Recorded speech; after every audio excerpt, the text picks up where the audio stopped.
नमस्कार, मैं हूं शशि शेखर और आप देख रहे हैं यूथ एजेंडा में गोपाल दास पाठा खटिक की स्मृति दिवस पर विशेष बंटवारा में कोलकाता भारत से अलग हो जाता यदि महावीर गोपाल पाठा खटिक न होते। जिन्ना ने अपने डायरेक्ट एक्शन डे के लिए कोलकाता को चुना क्योंकि वह चाहता था कि कोलकाता पाकिस्तान में हो। कोलकाता उस समय भारत का एक प्रमुख व्यापारिक शहर था और जिन्ना कोलकाता को खोना नहीं चाहता था। कोलकाता को हिंदू मुक्त बनाने का मिशन सोहरावर्दी को दिया गया था, जो बंगाल का मुख्यमंत्री था और जिन्ना के प्रति वफादार था। उस समय 1946 में कलकत्ता में 64% हिंदू और 33% मुसलमान थे। सोहरावर्दी ने 16 अगस्त को अपनी योजना को अंजाम देना शुरू किया। उसके द्वारा एक हड़ताल की घोषणा की गई और सभी मुसलमानों ने अपनी दुकानें बंद कर दी और मस्जिद में इकट्ठा हो गए। रमजान का शुक्रवार और 18वां दिन था और नमाज के बाद हिंदुओं को कुचलने लगी मुस्लिम भीड़। जैसा कि सोहरावर्दी को उम्मीद था, हिंदुओं ने कोई प्रतिरोध नहीं दिखाया और आसानी से भीड़ के आगे घुटने टेक दिए। सोहरावर्दी ने मुस्लिम भीड़ को आश्वासन दिया कि उसने पुलिस को निर्देश दिया है कि वह उनके मिशन में आड़े न आए। लोहे की छड़ों, तलवारों और अन्य खतरनाक हथियारों से लैस लाखों की भीड़ कलकत्ता के कई हिस्सों और आसपास के इलाकों में फैल गई।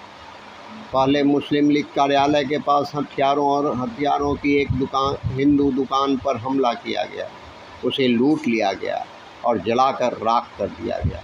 मालिक और उसके कर्मचारियों के सिर काट दिए गए। हिंदुओं को सब्जियों की तरह काटा गया। कई हिंदू महिलाओं और युवा लड़कियों का अपहरण कर लिया गया और उन्हें सेक्स स्लेव के रूप में ले जाया गया। 16 अगस्त को हजारों हिंदू मारे गए और हिंदू महिलाओं के साथ बलात्कार किया गया। 17 अगस्त को भी हत्याएं जारी रही। 600 हिंदू मजदूरों, ज़्यादातर उड़ीसा से केशोराम कॉटन मिल्स लीचू बागान में सिर काट दिया गया था। कलकत्ता में नरसंहार का नंगा नाच चल रहा था।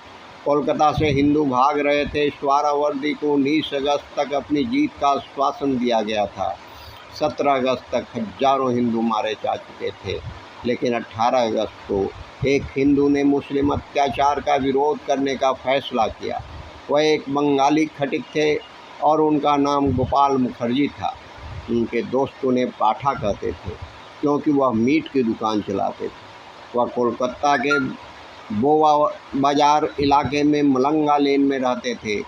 गोपाल उस समय 33 वर्ष के थे और एक कट्टर राष्ट्रवादी और सुभाष चंद्र बोस के दृढ़ अनुयायी और गांधी के अहिंसा के आलोचक। गोपाल गली गली संस्था भारत जाति वाहिनी चलाते थे। उनकी टीम में 500 से 700 लोग थे, सभी अच्छी तरह से प्रशिक्षित पहलवान। 18 अगस्त को गोपाल ने फैसला किया कि वे भागेंगे नहीं और मुसलमानों पर जवाबी हमला करेंगे। उन्होंने अपने पहलवानों को बुलाया, उन्हें हथियार दिए। एक मारवाड़ी व्यवसायी ने उसे वित्त देने का फैसला किया और उसे पर्याप्त धन दिया। उनकी योजना सबसे पहले जवाबी हमले से हिंदू क्षेत्रों को सुरक्षित करने की थी। उनके शब्द थे, हर एक हिंदू के लिए 10 लोगों को मार डालो।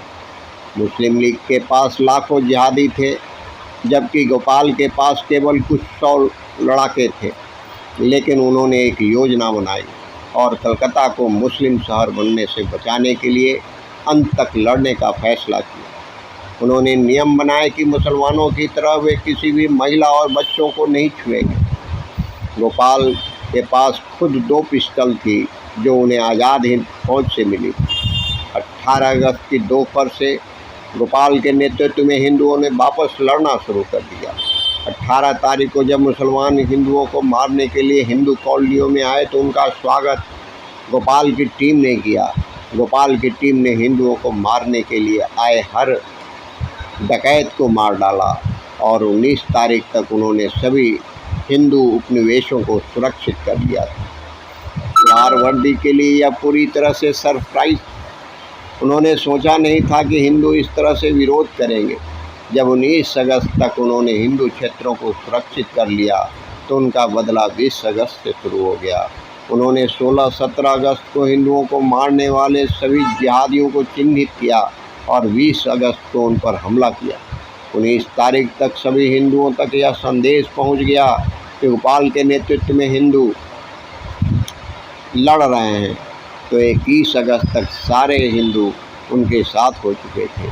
सभी मुसलमानों से बदला लेने लगे और उन्होंने 2 दिनों में इतने लोगों को मार डाला कि मुसलमानों की मौत हिंदुओं की मौत से ज़्यादा हो गई। 22 अगस्त तक खेल बदल चुका था। मुसलमान कोलकाता से भाग रहे थे। सोहरावर्दी ने अपनी हार स्वीकार कर ली और कांग्रेस नेताओं से अनुरोध किया कि वे गोपाल पाठक को रोकने का अनुरोध करें, जो मुसलमानों के लिए यमराज बन गए थे।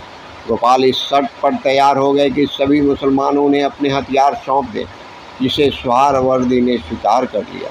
कोलकाता पर कब्जा करने की जिन्ना की योजना 22 अगस्त तक चकनाचूर हो गई थी और कोलकाता में भगवा झंडा फहरा रहा था।